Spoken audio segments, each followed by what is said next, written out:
Hello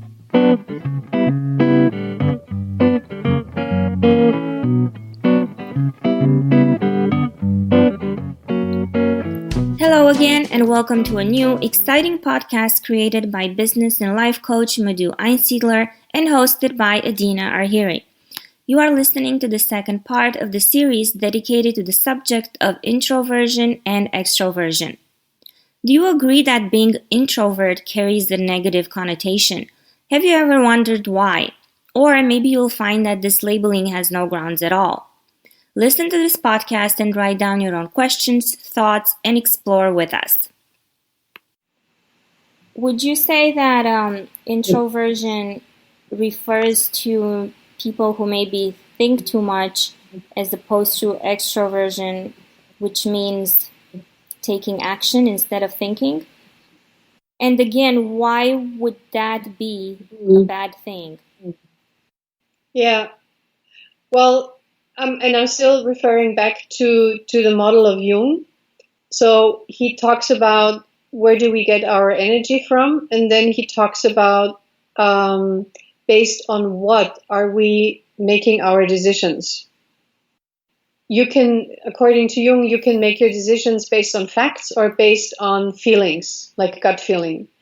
And based on facts, I can be like I can tend more towards introversion or more towards extroversion. So introversion, I base my decision on facts, and I'm really interested in details. So I need a lot of facts for feeling secure about making my own decisions.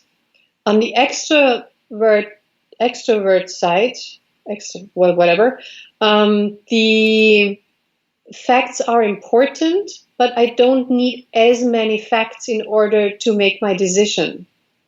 I hear like 2-3 facts and I form my image, and I'm more like the go type. So let's get things done. I'm the motor. I think that there is like a general perception as if those get things done would be a good thing, and making quick decisions would be a good thing. But for me, it's also true that it really depends on the situation. Sometimes it's good to go deeper and do more research and get more details. And sometimes it's good to have a motor to push forward. And for me, the solution is always to have a team that balances those preferences out. Because, yeah, sometimes a motor is good, but sometimes it's good to really look deeper and to have more facts on the table and to slow down your decisions. And either automatism really has its advantages in certain situations and has its fault in certain situations. But as it is, we just like to simplify, and then we say, oh, quick decisions are better. And going into detail just takes way too much time, and people are just slow deciders. And that's just not true. But this is where I'm just asking out of common sense. I don't have fact data. But let's say the president of a big corporation, I cannot imagine making a big decision only for the sake of making a decision because there's pressure. I feel like there has to be facts and data. And it's funny because I read an article recently and I just don't remember where it was. And it was discussing the idea that actually a lot of managers and people in higher positions in the business world, they actually are introverts. But because they keep to themselves, they are just not that easily noticed. You know what I mean? My core question, so to speak, and I'm speaking for myself.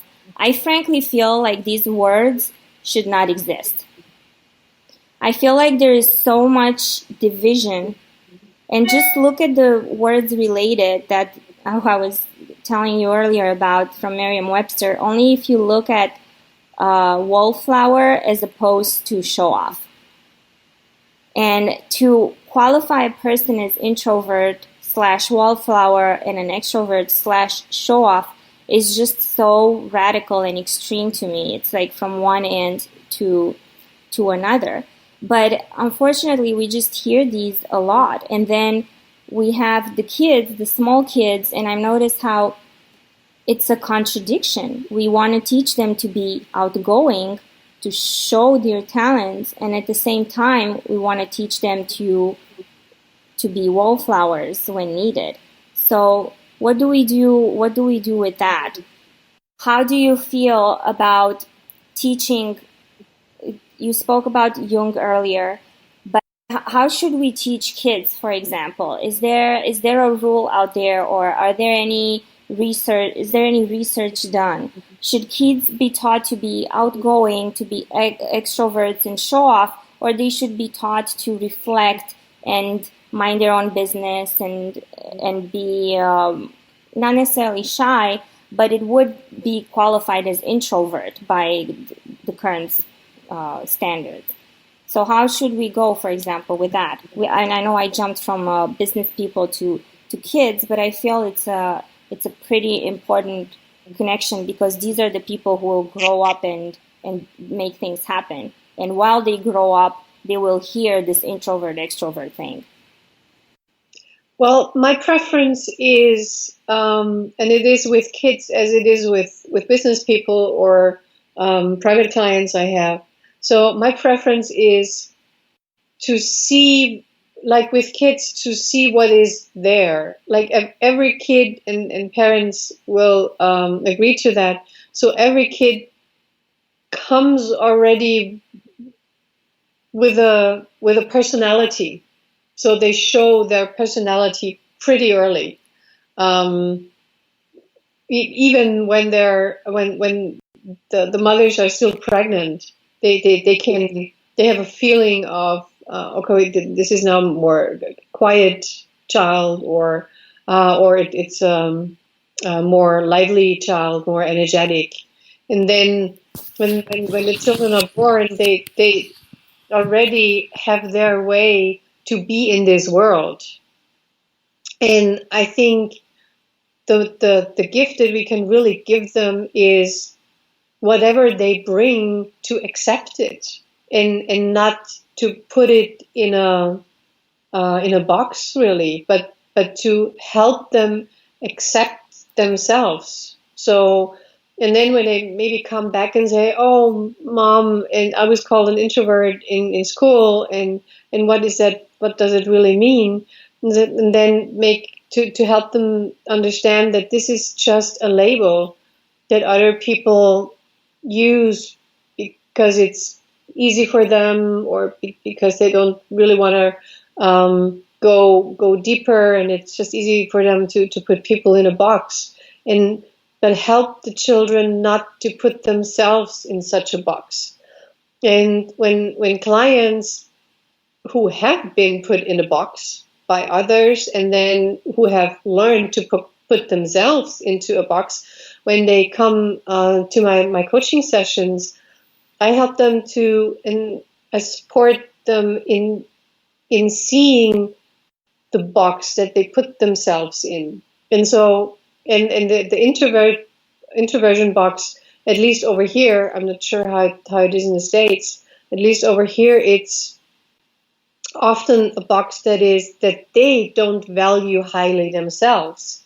So they come with a lot of bad thoughts about themselves, like where they have thoughts in their head like, okay, you need to be more pushy, you need to speak up, you need to be louder, you need to take the stage, although they feel that that's not something they're comfortable with. And then they're kind of degrading themselves for the way they are. And what I'm supporting them with is to learn to accept the way they are, to see where they constrain themselves by those thoughts, and find their way and see the value that they bring. I like to compare it like with animals. I say, well, let's say you're a snake and you think you should be a bird, and you just make yourself miserable by comparing yourself to a bird all the time, and you're not appreciating, and you don't even feel what you bring into this world by being a snake, or the other way around. The bird wants to be a snake, and that's for me is the really crazy thing that and that for me is what parents really can do to help their children accept who they are. If they're a bird, then that's beautiful. If they're a snake, then that's beautiful. Well, where do you think this desire comes from? Where do you think this, even the perception that extroversion is good, the push to be outgoing, to be loud, what would happen if, let's say, there are 30 kids in a classroom or 30 professionals in a meeting, if they all started to be loud and outgoing? Where do you think this is coming from as people inside? What are we trying to achieve with wanting to stand up, be outgoing, be loud? If there is someone who gets the energy from interaction, then they think everybody should get energy from interaction, should recharge from interaction.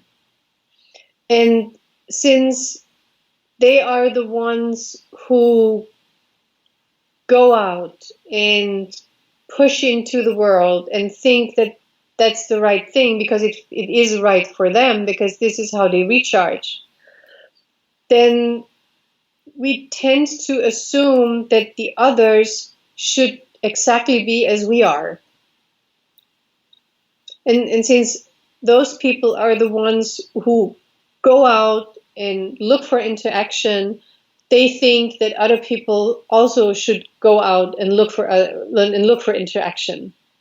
If I'm someone who gets the energy from myself, then I'm content being with myself. So I would not go to you and ask you to interact with me, but I also would not go to you and ask you to not interact with me. Well, people do. They say, leave me alone because I need my space. But since they are not as loud and pushy, I think it just doesn't get as much attention out there.